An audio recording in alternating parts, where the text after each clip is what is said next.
এখন আমি রান্না করব অরহর ডাল চালতা দিয়ে অরহর ডাল। আমাদের অরহর ডাল এমনি কম খাই, কিন্তু এখন দেখা দেখি অনেক শিখে গেছি। আগেও দু একটা ভিডিও আছে আমার পরিমণি কিচেনে অরহর ডালের। এগুলো আগে উড়িষ্যা, বিহার, ইউপি এরা খুব খায়, কিন্তু ডালটা আমরা আগে এতটা পছন্দ করতাম না। এখন দেখে শিখে আমরা ভালোই করি। আমি এখন করব চালতা দিয়ে অরহর ডাল আর কারি পাতা দিয়ে, সেটাই দেখাবো। এখন আমি প্রেসার কুকারে এই ডালটা ধুয়ে রেখেছি। প্রেসারের মধ্যে এই অরহর ডালটা দেখুন, এই যে ধুয়ে রেখেছি আমি ডালটা অনেকে হয়তো চেনেন না। এই অরহর ডালটা আমি প্রেসারে দিয়ে দেবো। একটু এর মধ্যে আমি এখন চালতাটা দিয়ে দিচ্ছি। সব চালতাটা কেটে ধুয়ে রেখেছিলাম। আর দেব নুন, আর দেব জল, 1 কাপ জল লাগবে। আমি এখন এটা প্রেসারে 3টে সিটি দিয়ে নেবো। এই ডালটাতে না একটু বেশি সিটি লাগবে। আমাদের মুসুরির ডাল হলে একটা সিটি দিলেই হয়ে যাবে, কিন্তু এটা 2-3টে সিটি লাগবে। আমি এখন গ্যাসটা জ্বেলে দেবো। 3টে সিটি দিয়ে নেবো আমি। দেখি আমার প্রেসারে ডালটা, হ্যাঁ আমি 3টে সিটি দিয়ে নিয়েছি। দেখুন ডালটা একদম সিদ্ধ হয়ে গেছে।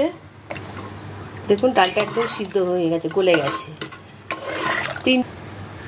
এখন কড়াইতে আমি তেল দেব। কড়াইটা গরম হোক। 3 চামচ তেল দিলাম। তেলটা গরম হয়ে গেলে আমি একটা শুকনো লঙ্কা দেব, আর দেব সর্ষে। এটা খুব কম উপকরণ লাগছে আমার। সর্ষে মেনলি দেব, কারি পাতা। তেলটা একটু গরম হয়ে যাক, তারপরে আমি কারি পাতাটা দেব। আমি এখন কারি পাতাগুলো, এই যে আমাদের গাছের কারি পাতা, দেখুন আমি আস্তে আস্তে ছিঁড়ে এগুলো এই ফোড়নের মধ্যে দিয়ে দেবো। কারি পাতা ছিঁড়বে,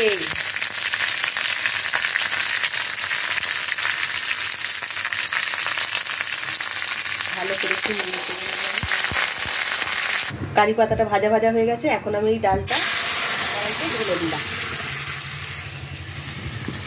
এখন আমি এর মধ্যে হলুদ দিইনি, হলুদ গুঁড়োটা এখন দেবো। প্রেসারে দিলে দাগ হয়ে যায়, তাই আমি হলুদটা পরে দিলাম। আর দেবো সামান্য নুন। আগে নুন দিয়ে সিদ্ধ করেছি, টক ডালে একটু নুন বেশি লাগে।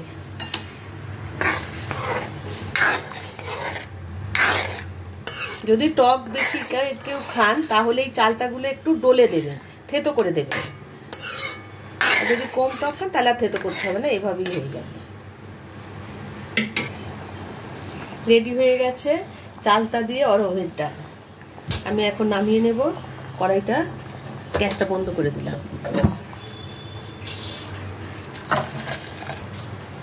রেডি আমাদের আজকে চালতা দিয়ে অরহর ডাল।